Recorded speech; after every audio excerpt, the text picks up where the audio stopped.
તરફ અમરેલીમાં ભારે વરસાદ છે। અમરેલીના રાજુલાના પીપાવાવ ધામની અંદર 22 મજૂરો ફસાઈ ગયા છે। રાજુલાના પીપાવાવ ધામમાં 22 મજૂરો ફસાયા। જે રીતે ભારે વરસાદ રાજુલાની આસપાસના પંથકમાં છે, 22 મજૂરો અહીં ફસાઈ ગયા છે। પીપાવાવ ધામની અંદર 22 મજૂરો ફસાયા છે। પાણીના ધસમસતા પ્રવાહમાં 22 જેટલા મજૂરો ફસાઈ ગયા છે। ભારે વરસાદ જે રીતે અમરેલીમાં વરસી રહ્યો છે, અમરેલીના રાજુલા પંથકમાં પણ ભારે વરસાદ છે, જેના કારણે 22 મજૂરો અહીં ફસાયા।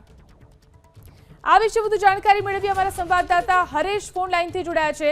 જી હરેશ, 22 મજૂરો ફસાયાના સમાચાર પ્રાપ્ત થઈ રહ્યા છે, તેમને રેસ્ક્યુ કરવા માટે શું કામગીરી? બિલકુલ, રાજુલા પંથકમાં સવારથી ધોધમાર વરસાદ વરસી રહ્યો છે। અનેક વિસ્તારોમાં ગામમાં પાણી ઘૂસી ગયા છે, ત્યારે રાજુલા પંથકના જે વાવેરા ગામ જે છે તે પણ ગામમાં